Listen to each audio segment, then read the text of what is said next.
Voilà tout pour les titres. Merci de choisir Télé 50. On commence avec les FARDC qui intensifient leur opération contre les rebelles ougandais de l'ADF, précisément en territoire de Béni. Nous sommes là, dans le Nord Kivu, à l'issue des combats qui ont été particulièrement violents. Jeudi, les forces gouvernementales ont récupéré une autre importante base des rebelles ougandais sur l'axe Mbao-Kamango. Le bilan dans le camp de l'ennemi s'annonce lourd. 32 d'entre eux ont été tués. Martial Bendelo. Les combats ont été plus violents ce jeudi depuis le lancement de ces opérations militaires. Mais la puissance couplée de l'expérience et la détermination des forces armées de la République démocratique du Congo ont payé. Les FARDC ont réussi à prendre le contrôle d'une des plus grandes bases des ADF Nalu sur le tronçon routier Mbao-Kamango en début d'après-midi. Il s'agit de la localité de Mamundioma, située à plus de 25 km à l'est de la cité de Wicha, chef-lieu du territoire de Béni. Ici, les vaillants combattants des FARDC ont infligé des lourdes pertes dans le rang des ADF Nalu. 32 d'entre eux ont été tués. Un militaire a également trouvé la mort, alors que 3 autres ont été blessés à l'issue de ce combat en armes lourdes et automatiques. La prise de ces camps de rebelles par les FARDC ouvre ainsi la voie vers le pont Semouliki, où les ADF Nalu érigent une autre base à quelques kilomètres seulement de la localité de Kamango. La veille, soit ce mercredi, ces rebelles ougandais ont largué un obus dans la cité d'Oicha, mais sans faire de victimes, car tombé sur une maison inhabitée au quartier Bakaïko, dans la partie est de la cité. Ce qui a presque obligé les forces gouvernementales, avec à la première ligne, le général-major Jean-Lucien Baouma, commandant de la 8e région militaire et coordonnateur de l'opération Soukola 1, de déployer plus d'efforts pour chasser très loin, à plusieurs kilomètres, ces rebelles ougandais dans le but d'épargner les populations civiles, indiquent des sources militaires. Et les députés de l'opposition ont échangé ce vendredi avec le président de la Chambre basse du Parlement, Oba Minaku, dans la salle de conférence du Palais du Peuple, après avoir quitté les travaux de la commission PAJ. Ces élus ont apprécié l'initiative d'aplanir les divergences initiées par le bureau de l'Assemblée nationale. Et bien avant cela, Oba Minaku a conféré avec le caucus des femmes katangaises. Crispin Chibassou pour le reportage. Trouver les consensus avant le vote de la loi de l'amnistie en plénière, c'est l'objectif de cette réunion avec les députés de l'opposition.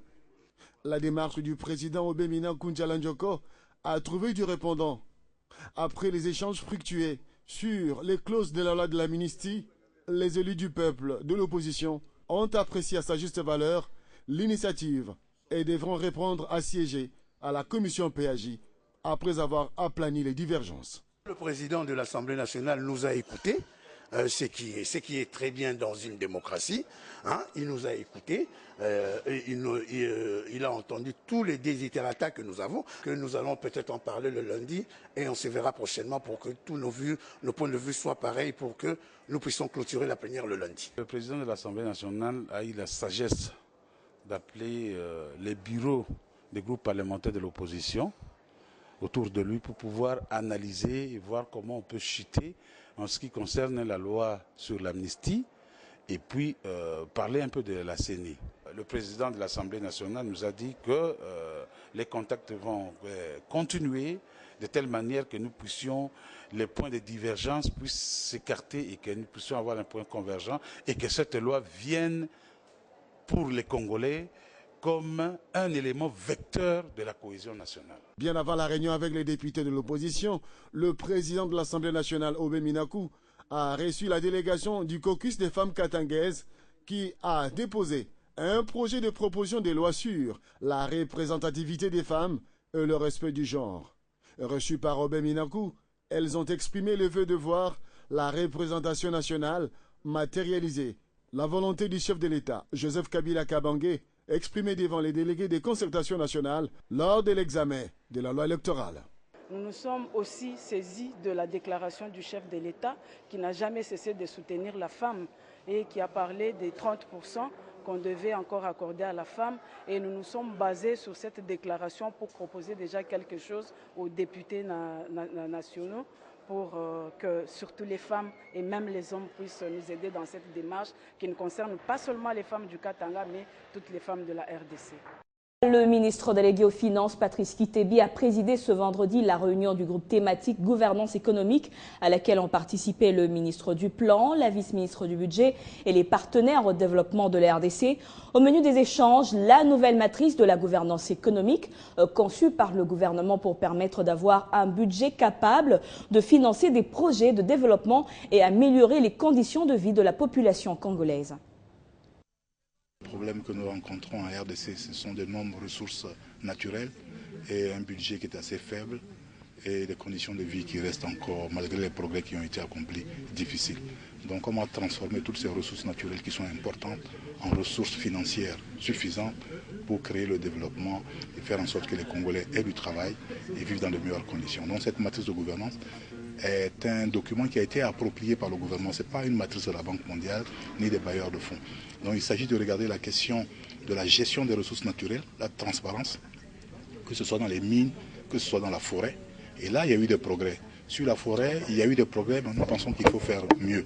En ce qui concerne un autre thème de cette matrice de gouvernance, concerne la transparence, le bon fonctionnement des entreprises publiques, qui occupent un volet assez important dans l'économie nationale.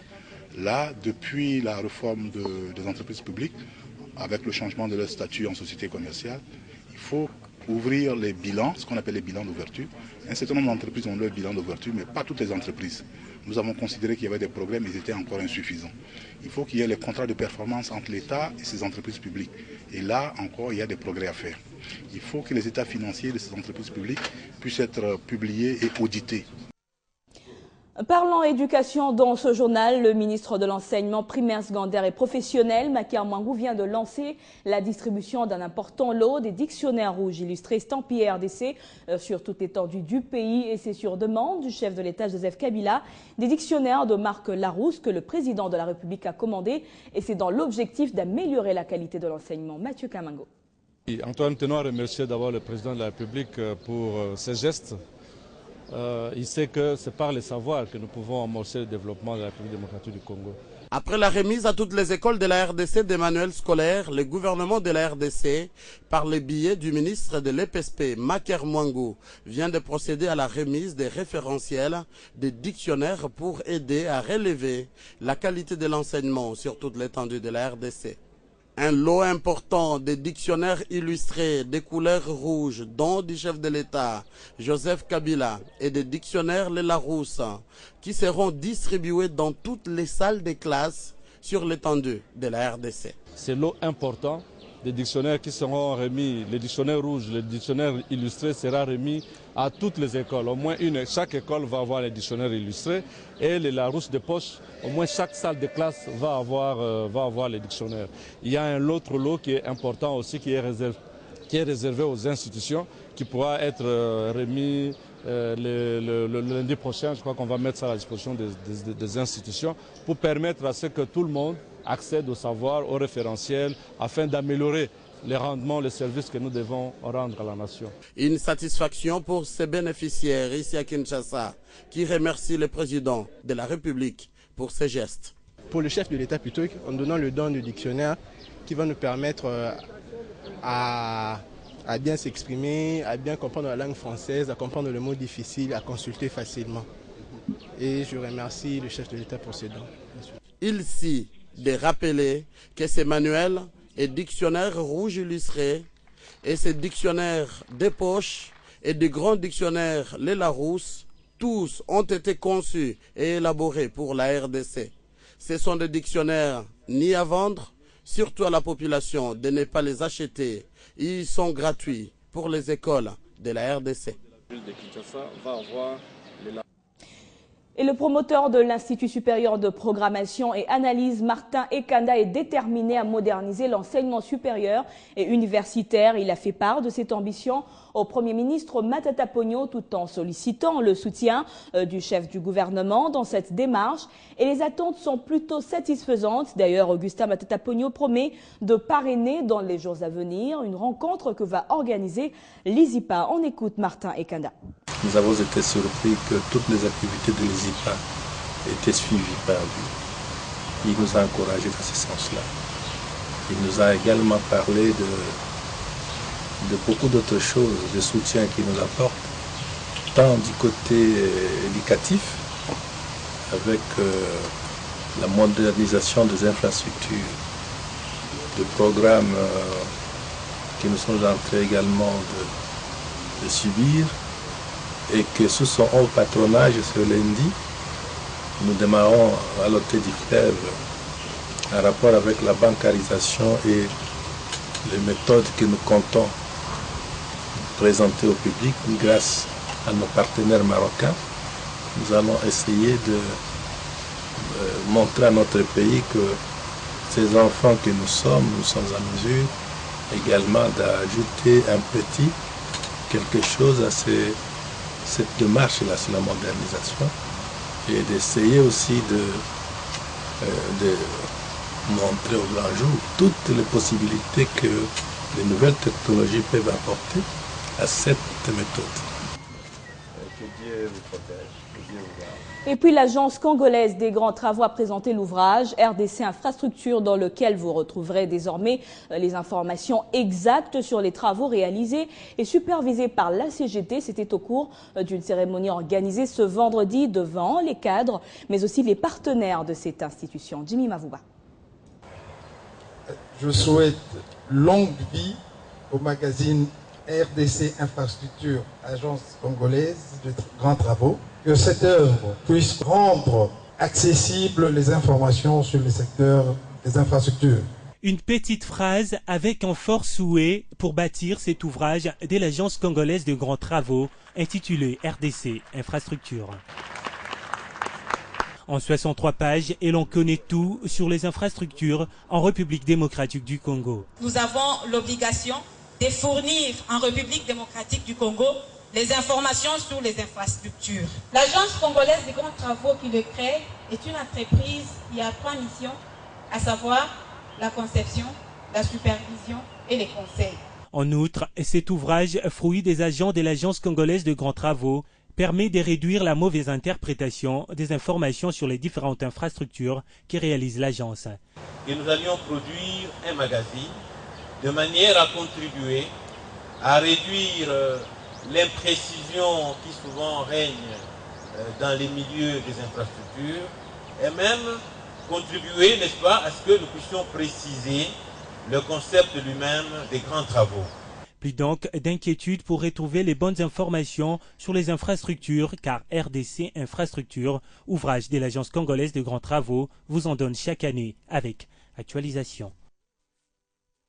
Dans le chapitre infrastructure toujours, mais cette fois dans le Bas-Congo, le gouvernement provincial a lancé ce vendredi les travaux sur plusieurs sites de la ville de Boma. Il s'agit notamment de la construction du stade omnisport de Boma et de 2 morgues dans la même ville. La réhabilitation de la route Manterne-Tchela fait également partie du programme du gouverneur Jacques Mbadou. Et juste après le bas-fleuve, d'autres travaux seront lancés samedi dans la ville de Matadi. Sachez également que la communauté douanière de la RDC a clôturé jeudi la 7e session des directeurs centraux et provinciaux de la douane. Une session ordinaire qui était axée sur l'évaluation du niveau d'exécution du plan d'action 2013 et la présentation de celui de 2014. Anaïno Mwamba. Et oui, tous ont signé pour l'année 2014 des contrats de performance, comme c'était le cas en juillet dernier lors de la 6e session. Des contrats par lesquels ils se sont engagés, chacun individuellement, à atteindre les assignations budgétaires de l'exercice 2014.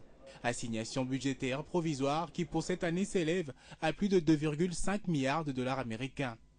Comparé à l'exercice 2013, les assignations de 2014 accusent une augmentation de plus de 50% que la douane est appelée à mobiliser pour répondre à l'exigence de l'État congolais. Nous avons besoin d'argent.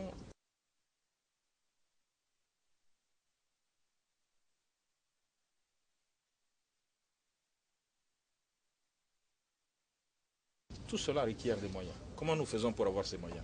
Si ceux qui sont talentueux, en l'occurrence les hommes et les femmes qui travaillent à la DGDA, ne nous apportent pas ces moyens. De son côté, le patron de la douane reste conscient du nouveau défi qu'il attend avec ses collègues gestionnaires des services de la douane nationale, dont il a appelé à plus d'ingéniosité en vue de se mettre en règle avec les recommandations de l'autorité budgétaire. Pendant les 3 journées que nous venons de passer ici, nous nous sommes mis à conscientiser nos collaborateurs quant aux enjeux qui nous attendent. Une mission difficile mais pas impossible puisque l'année dernière, la communauté douanière a réussi le pari. En effet, la Direction générale de douane et accises avait réalisé un total de plus de